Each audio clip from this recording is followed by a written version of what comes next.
travers cet enseignement, là, je voudrais m'adresser beaucoup plus particulièrement à ceux qui ont la dévotion mariale, à ceux qui adorent le Seigneur, mais qui honorent sa mère.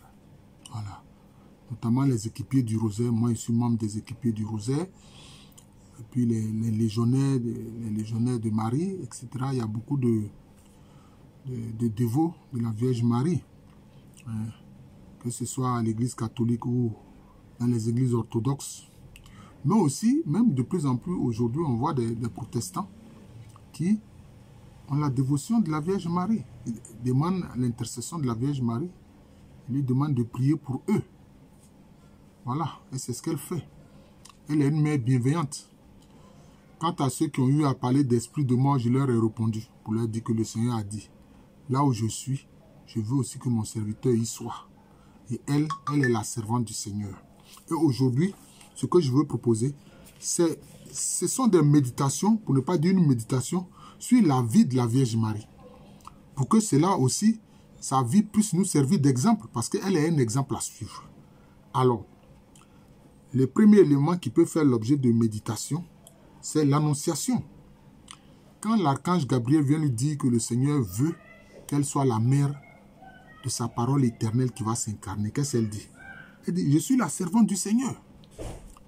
Je suis la servante du Seigneur, qui me soit fait selon votre parole. En fait, l'archange Gabriel n'était que porteur de la parole de Dieu lui-même. Vous voyez? Elle dit, je suis la servante du Seigneur. Nous devons imiter la Vierge Marie en étant serviteur du Seigneur. Il a dit, là où je suis, là sera mon serviteur. Voilà. Voilà. Qu'il soit encore vivant sur terre ou bien qu'il soit décédé sur terre, mais il est vivant en lui. Voilà, c'est comme ça, il faut comprendre ça. Deuxième chose, sur la vie de la Vierge Marie qui peut faire l'objet de méditation, c'est la visitation. Ça, c'est quoi? C'est un acte de charité qu'elle pose. Elle est allée visiter sa sœur Élisabeth. Bon, ce sont les Européens qui disent cousine. Non, en Afrique et chez les Hébreux, chez les Juifs, c'est sœur, c'est frère, c'est sœur. Il n'y a pas cousin, cousine. Non, non, non. Voilà. Donc, elle est allée visiter sa sœur Élisabeth. Voilà. Pour manifester sa charité. Voilà. Et elle est restée auprès d'elle, auprès d'Élisabeth pendant 3 mois. Pendant 3 mois. Est-ce que Saint Joseph s'en est plaint? Non, Joseph ne s'en est pas plaint. Elle est restée 3 mois auprès de sa sœur. Et vous voyez là, c'est un esprit de charité que la Vierge Marie a. Et nous aussi, nous devons être animés par cet esprit de charité-là. Aider les autres, soutenir les autres. Voilà. Et ça, on le fait. Ce n'est pas lié au fait que c'est seulement mon parent, ou bien c'est un ami, ou bien on est de la même ethnie, ou bien on est de la même religion. Non. Il faut avoir un esprit de charité pour tous les êtres humains. Même ceux qui sont mauvais, il faut avoir un esprit de charité envers eux. Parce que qu'est-ce que l'esprit de charité? La charité, c'est l'amour en action. C'est pour ça que quelque part, il est dit que Dieu fait lui son soleil sur les justes comme les injustes et il fait tomber aussi sa pluie sur les bons comme les mauvais. Voilà, l'esprit de charité, c'est ce que la Vierge Marie nous montre ici. Et puis aussi, troisième élément de la vie de la Vierge Marie qui peut faire l'objet de méditation, c'est, disons, sa confiance totale dans le Seigneur Jésus-Christ. Aux noces de Cana, où Jésus était invité avec ses disciples, elle aussi, elle a été invitée. Et à un moment donné, on voit, il n'y a plus de vin. Le vin qui était là, les gens ont tout bu.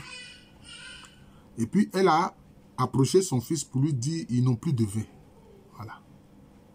Il a dit, ce n'est pas son heure. Mais quand il parle de son heure, il parle de sa mort. Les gens pensent que c'est parce qu'il voulait rabrouer sa maman. Non. Jésus, c'est quelqu'un qui est bien élevé. Vous voyez. Mais quand il parle de son heure, il parle de sa passion. Voilà. Parce que, qu'est-ce qui allait se passer? Transformer l'eau en vin et le vin en sang. Vous voyez. Hein? Il a pensé au vin qui devient du sang. Hein? Voilà. Donc, c'est ça. Et qu'est-ce qu'elle a dit? Elle a dit aux gens, faites tout ce qu'il vous dira. Donc, elle a une confiance totale en Jésus-Christ et elle est prête à faire tout ce que le Seigneur commande. Qu'elle comprenne ou qu'elle ne comprenne pas, Ça, c'est pas le problème. Une fois que le Seigneur a commandé quelque chose, une fois que le Seigneur veut quelque chose, il faut lui obéir au doigt et à l'œil, comme on dit. Donc, c'est ça. Elle nous montre qu'il faut obéir au Seigneur en toutes circonstances, en tout lieu, en tout temps. Et pour toujours. Il faut toujours obéir au Seigneur. C'est ce qu'elle montre. Et ça, on doit méditer ça. C'est le troisième élément de méditation qui concerne justement la vie de la Vierge Marie. Faites tout ce qu'il vous dira. Faites toujours ce que le Seigneur demande. Quatrième élément qui peut faire l'objet de méditation concernant la vie de la Vierge Marie, c'est quand Jésus-Christ est sur la Via Dolorosa, c'est-à-dire sur le chemin de douleur, qui va le conduire à la mort sur la croix. Comme on le sait, comme nous le faisons, à la 4e station, qu'est-ce qu'il fait? Jésus-Christ rencontre sa mère à la 4e station.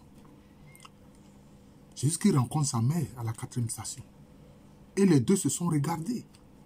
Elle a vu la souffrance de son fils Jésus-Christ. Hein?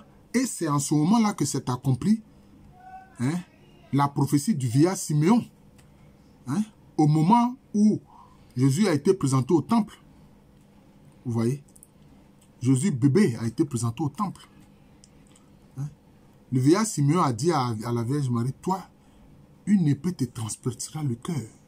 Cette épée, c'est quoi? C'est la douleur terrible qu'elle va ressentir dans son cœur si pur, son cœur immaculé. Cette souffrance terrible, hein, qui a fait que, bon, on parle de Notre-Dame de douleur. Et quelquefois, les gens font des méditations sur Notre-Dame de douleur et demandent aussi son intercession, hein, pour ceux qui souffrent. Voilà. Son cœur a été transpercé par la douleur. Et donc, c'est ça, ça aussi, ça peut faire l'objet de méditation. Et comme elle a connu la douleur, elle peut aussi intercéder pour ceux qui souffrent, hein, et demander au Seigneur le secours du Seigneur pour eux. Voilà, donc ça aussi, ça peut faire l'objet de méditation. Et puis maintenant, le 5e élément, comme en général les éléments de méditation et de mystère, c'est 5, je m'arrête au 5e là, c'est quand Jésus-Christ meurt sur la croix à la 13e station. Son corps est descendu de la croix et qu'est-ce qui se passe? Son corps est remis à sa mère. Le corps de Jésus va reposer pendant un moment sur les genoux de sa mère. Oh, quelle douleur! Là encore, ça confirme la prophétie du vieillard Siméon. Elle tient dans ses bras et sur ses genoux le corps mort de son fils Jésus-Christ. Voilà. Là, alors, la douleur est vraiment sans limite pour elle. Donc, voilà les 5 éléments de la vie de la Vierge Marie qui peuvent faire l'objet de méditation. Je ne vais pas intituler ça mystère, non. Je vais intituler méditation sur la vie de la Vierge Marie. Voilà. Je vous remercie. Je suis le frère Jean de l'amour de Jésus. C'est mon nom spirituel aussi. C'est le nom de cette chaîne YouTube de moi. Mais à l'état civil, je suis le professeur Aloko Améréné. Voilà. Un incrédule que le Seigneur a saisi et a fait de lui son disciple. Voilà. Merci et bonne journée à tous.